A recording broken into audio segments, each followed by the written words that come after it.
नमस्कार. मी सहाय्यक पोलीस निरीक्षक अनुप पाकडे, ठाणेदार पोलीस स्टेशन कोल्हापूर येथे कार्यरत आहे. दिनांक 29/7/2026 रोजी आम्ही पोलीस स्टेशनला हजर असताना डायल 112वर कॉल आला की धामोरी फाट्याजवळ एका इसमास चाकू मारलेला आहे व तो पालथ्या अवस्थेत पडून आहे. त्यावरून लगेच आम्ही घटनास्थळी रवाना झालो.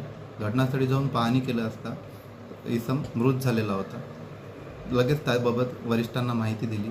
तसेच घटनास्थळी फॉरेन्सिक व्हॅन, फिंगरप्रिंट तसेच डॉग स्पॉटला पाचारण करण्यात आले.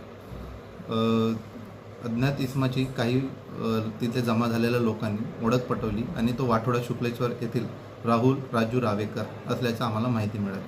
त्यानंतर आम्ही अज्ञात आरोपीचा विरुद्ध कलम 103(1) भारतीय न्याय संहितानुसार गुन्हा दाखल केला. सदर गुन्ह्याबाबत वरिष्ठांनी घटनास्थळी तसेच पोलीस स्टेशनला भेट देऊन गुन्ह्याचे गांभीर्य लक्षात घेऊन गुन्हा उघडकीस आणण्याच्या अनुषंगाने मार्गदर्शन करून सूचना केल्या होत्या.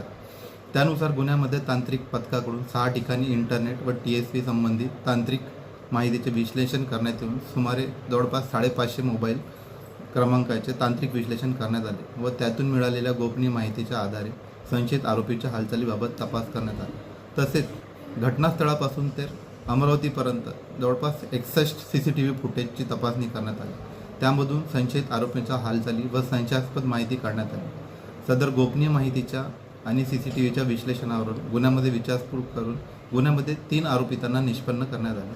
त्यापैकी साहिल राहुल भगत व पियुष रणजित गायकवाड यांना गुन्ह्यामध्ये अटक करण्यात आली आहे.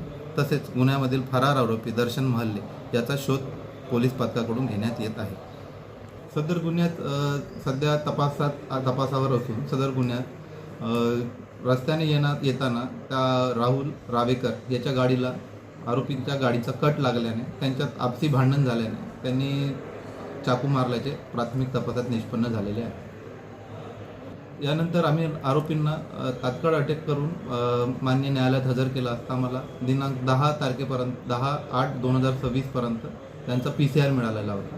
आज रोजी त्यांना पुन्हा PCR करिता हजर केले असता माननीय न्यायालयाने त्यांना न्यायालयीन कोठडी सुनावली आहे.